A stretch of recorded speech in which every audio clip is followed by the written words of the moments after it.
In honor of Chris, we'll talk about one of your favorite topics, Rob Parker. That is the Los Angeles Lakers.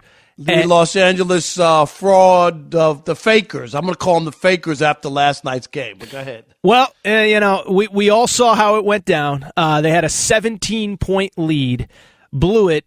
Andrew Nembhard, second-round pick, Rob. Not even a first-round pick. Second-round pick out of Gonzaga. He does hit a buzzer beater. And the Lakers lose last night to the Indiana Pacers, who are not very good. We all know that. But why we're talking about the Lakers right now, Rob, is not just because they lost again.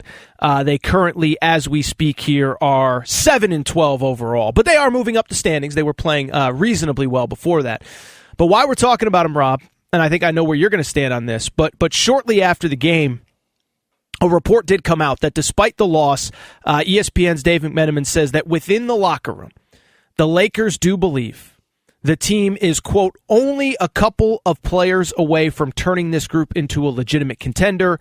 Acquiring the right players could take multiple trades, but the Lakers at 7-12, the powers that be with that group, believe they are only a few players away, Rob.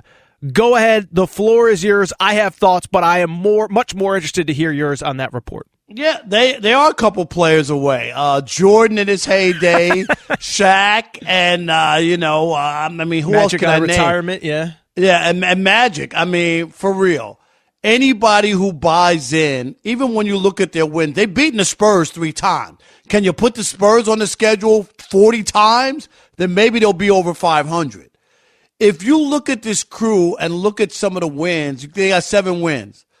And maybe 2 of them are against teams over 500, at the time when they played them. Maybe, I think, Denver early on and the Pelicans. But other than that, it's been chopped liver. And here's a stat from last night. I mean, you got LeBron James, you got Anthony Davis, and Russell Westbrook on a team. The Lakers were 347-0. Did you hear that?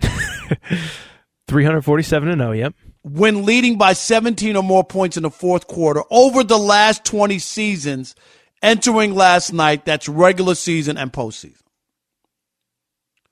They have been the only NBA team that hadn't lost a game in that situation over that time. 20 years.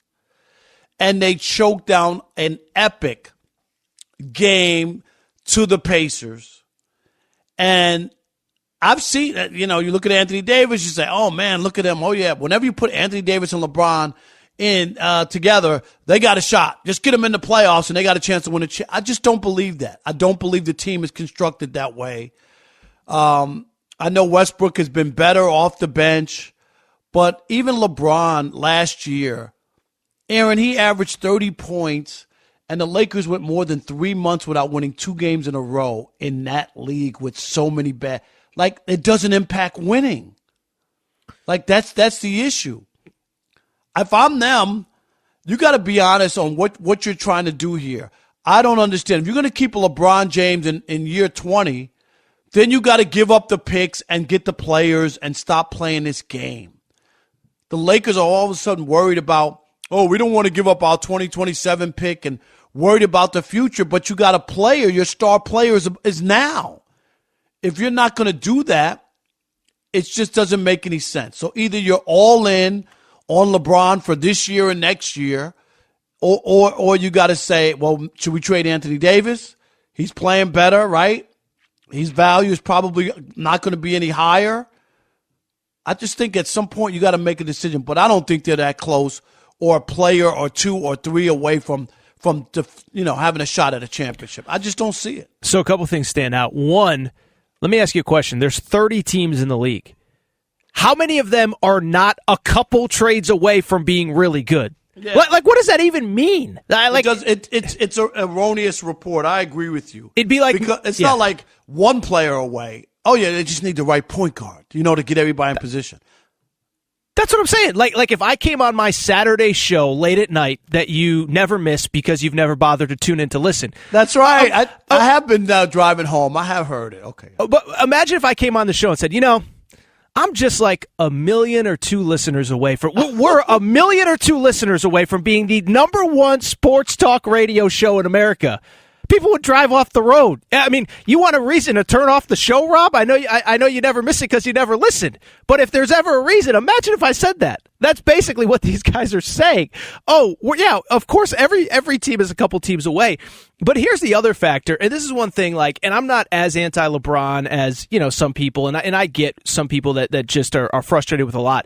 But, like, LeBron, and I think Lakers fans too, like, they operate in this world as though all other 29 teams are just the feeder system to the Lakers. Like right. our producer, Rob, who I love G, dearly. He always says future Laker, whatever, right? Rob G, where are you? Exactly, future Laker. And that's my whole point is like, you have to, one, you got to give something to get something.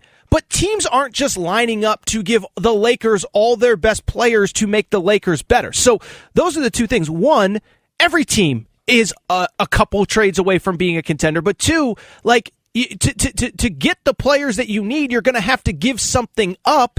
I just think, listen, I understand everybody's got a job to do. I'm not criticizing the reporter who put it out there. But, like, what kind of report is this? Because it doesn't even make sense when you think about it at its most basic level. I think you're spot on there. It just doesn't.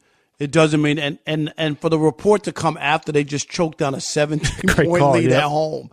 And then, and then say, oh, yeah, everything. Oh, we still on course.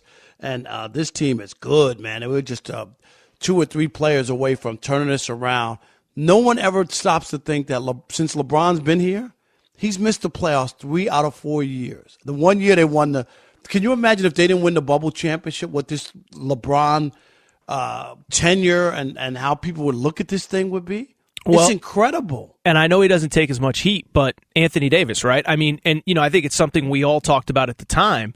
The guy, they win the championship because Anthony Davis got 4 months off before the playoffs. And looked fantastic in the championship. Exactly. And so it immediately defaulted to, like, everyone defaults to, like, the LeBron aspect of it, and I agree with you 100%, but, like, I do think Anthony Davis, like, at some point, dude, you got to stay. You're getting paid millions of dollars. You got to figure out a way to stay healthy. Really quick, do you think by the end of the year or closer to the trade deadline, do you think those picks actually get moved? Because I think the point that you brought up, and I'm sure you and Chris talk about it all the time, but I think it's a valid one, is what is the point of you can't have 1 foot in and 1 foot out. If you're building towards the future, then trade Anthony Davis, trade everybody, start over.